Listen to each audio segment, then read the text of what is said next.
Assalamualaikum warahmatullahi wabarakatuh. Waalaikumsalam warahmatullahi wabarakatuh. Sobat Penjaga Nusantara, saya Edi Gesang ditemani Bapak Taufik Supriyadi, salah satu penggiat lingkungan pencegah krisis planet. Apa kabarnya Pak pagi ini? Baik, alhamdulillah Mas Edi. Mas Edi gimana, sehat? Alhamdulillah Pak, syukur alhamdulillah. Batu cincinnya banyak banget nih, Wah. Sobat Penjaga Nusantara. Oke Mas. Ya, Pak. 2 hari terakhir ini jauh-jauh ke Jawa Tengah, ada apa sih Pak? Oh ya, baik, makasih Mas Edi Gesang, Sobat Penjaga Nusantara. Jadi 2 hari terakhir ini kami datang jauh-jauh dari Jakarta untuk memenuhi undangan dari Presiden Bike to Work Indonesia yang dari kemarin melangsungkan rapat pleno nasional untuk memilih Ketua Bike to Work Indonesia periode 2024 sampai 2028.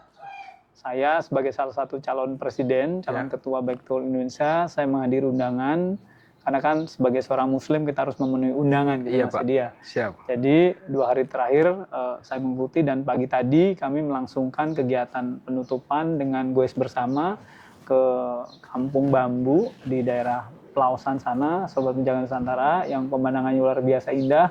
Sobat Penjaga Nusantara harus mengunjungi tempat ini. Ya. Mas Edi nanti sempatkan jalan-jalan juga ke sini. Insya Allah, Mas. Pak. Kemudian insya Allah siang nanti kita akan kembali ke Jakarta, Mas Edi. Oh, jadi gitu ya Pak? Siap. Bapak kan penggiat lingkungan ya Pak? Hubungannya sepeda dengan lingkungan apa sih Pak? Waduh, pertanyaannya berat banget nih pagi-pagi Mas Edi nih. Baik Mas, gini. Jadi hubungannya bersepeda dengan lingkungan, pertama sama-sama menjaga lingkungan tetap lestari. Oh gitu ya Pak. Kami menjaga lingkungan dengan cara kita masing-masing sesuai Undang-Undang 32 tahun 2009, di mana kita punya hak dan kewajiban yang sama. Sobat Penjaga Nusantara pun juga demikian, harus menjaga lingkungan ini tetap lestari. Nah, dengan cara apa? Kalau yang lingkungan tadi, kita punya 40 item pencegah krisis planet, seperti yang Mas Edi Gesang tadi sampaikan di awal. Oh, iya. Ada di tempat kita sana di Jakarta ada 40 item kan Mas ya. Ada menjaga keanekaragaman hayati, kemudian mengurangi cepatnya perubahan iklim, kemudian mengurangi polusi, kemudian membuat hukum dan budaya baru di sana gitu. Dan semuanya didaftarkan di HAKI dan didapatkan rekor muri di tempat kita. Udah dapat rekor murinya ya Dapat Pak? rekor muri Mas Edi. Nah, Alhamdulillah, Pak. untuk bersepeda ini kan diyakini dengan kita menggunakan moda transportasi berkelanjutan yang bebas bebas polusi begitu ya. Saya bisa contohkan sedikit, kalau saya ke kantor 16 km gitu, itu bisa carbon saving sebanyak 3,57 kg karbon dioksida. Bayangkan kalau bolak-balik berarti kan hampir 7 kg. 7 kg. Kemarin pada saat kami bertemu dengan Pak Wakil Menteri di acara Goes Ramah Iklim di Solo, mungkin 3 minggu yang lalu, beliau menyatakan bahwa ada tanaman sawo kecik, itu 1 tahun bisa saving karbon sebanyak 37 kg karbon dioksida, Sobat Penjaga Nusantara. Jadi bayangkan 10 kali bolak-balik goes dari rumah ke kantor saya, balik lagi berarti 5 hari.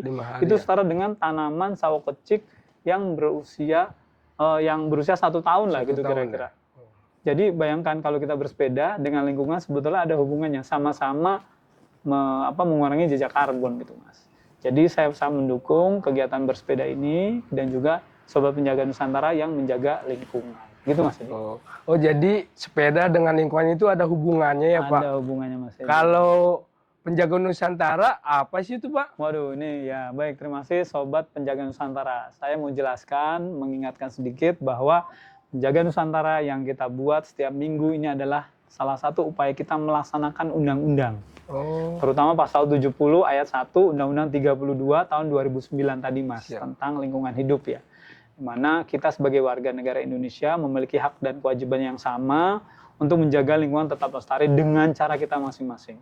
Kalau di tempat kita, Mas Edi ya, kita satu RT ini kebetulan, Sobat Penjaga Nusantara, kalau di tempat kita kebetulan ada contoh 40 item yang terlihat di satu titik di mulut gang 8 begitu. Jadi siapa tahu teman-teman di wilayah lain ada item di luar 40 item yang sudah kita buat.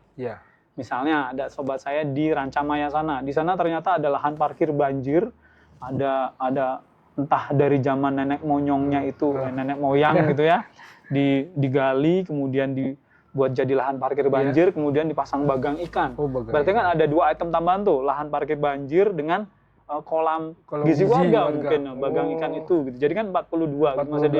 Ya. Misalkan di tempat kita, teman kita yang lain di Iya. daerah mana, Pesanggerahan katakanlah, di Pesanggerahan. tempat Pak Artomo Akademi Kompos di sana, Iya. ada tempat pengomposan yang luar biasa besar gitu. Itu kan berarti itemnya nambah lagi tuh dari Iya. 40, 42, 43 gitu ya. Jadi kita dengan cara kita masing-masing menjaga lingkungan ini untuk tetap lestari. Iya. Nah, Penjaga Nusantara hadir untuk mengedukasi, untuk melakukan penelitian dan pengembangan tentang pendidikan dan pengembangan sumber daya manusia di bidang lingkungan. Oh. Jadi harapan kita dengan podcast ini, dengan Mas Edi Geseng yang kita hadirkan dalam sosok yang mohon maaf nih, bengal.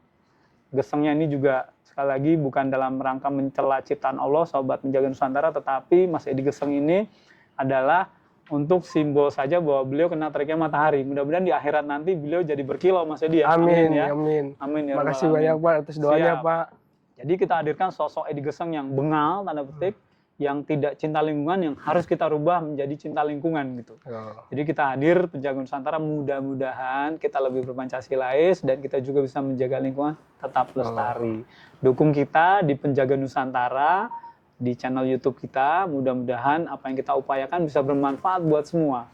Gitu Mas Edi. Oh, begitu. Siap. Jadi Mas Edi, saya minta teman-teman Mas Edi, saudara, kerabat, semuanya suruh buka Penjaga Nusantara. Oh, siap Gitu, Pak. Mas. Makasih Pak atas jawabannya. Sebelum kita akhiri, kita minum Oh, dulu boleh. bagaimana Pak? Siap, terima kasih Mas Edi. Bismillahirrahmanirrahim. Bismillah. Alhamdulillah.